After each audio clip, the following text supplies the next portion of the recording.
In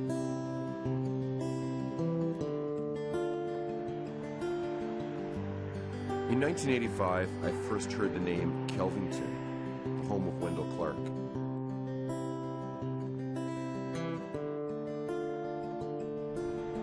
Today, me and the Leaf winger, we're going back there.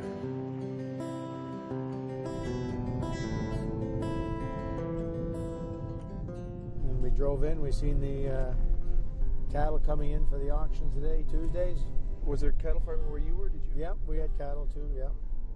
What were sort of some of the things you had to do to? Well, in the weekends, you're up in the morning feeding and bedding down the cows and calves and making sure, twice a day. Did you like to do that as a kid? Yeah, it was neat.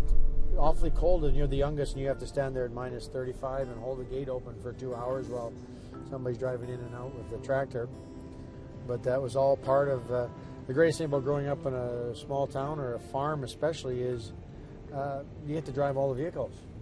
Right. You're always driving before you're of age, tractors or cars and trucks. And this the Kelvington skating rink here. That's where, in the curling rink right beside it. The old co-op store, you'd run across, buy your hockey sticks and tape for the rink. What would a stick cost back in those days? I don't know, you're probably $6-7 back then.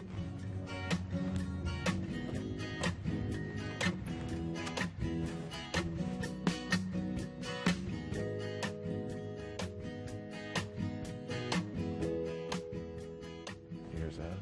World Junior in '85. Wow.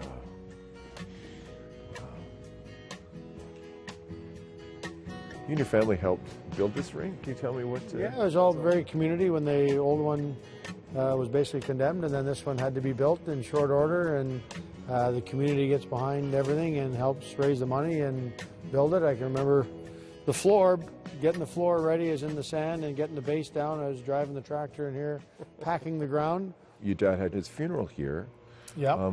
Could you tell us a little bit about that day? Well, it was just like coming home and a lot of the old faces and his time and seeing the people and being in the rink, because this is what my dad loved, hockey more than anything else. And being a part here, he played senior hockey here, ran a lot of the hockey here when he came back from his playing days. So this was what life was for us in the winter, and growing up was around hockey rinks, and so this was very fitting for him. And you needed a place big enough to fit all the well-wishers. There was a lot of friends and family and acquaintances that he'd come across over time.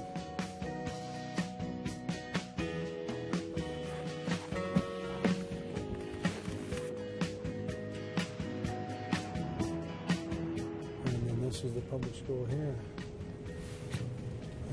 And we're gonna surprise this? I guess we're gonna go on surprise. Get some of my test scores back. Uh-oh.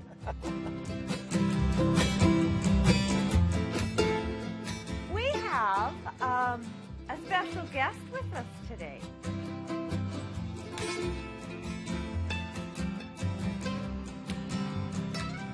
Yeah, what can you tell us about the pond where we're headed right now? Well, the pond was it's a little bit of a river, and that's where we skated. We had no artificial ice, so the ice in the rinks wasn't going till December.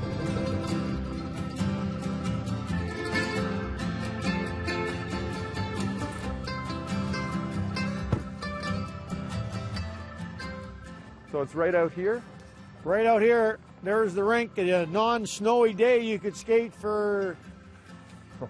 a mile and a half that way, run over the road and skate for a couple miles that way. Holy smokes. There, big moose running Look through. at the moose. There's the moose going across the road. Wow. Oh, she's a beauty. Oh.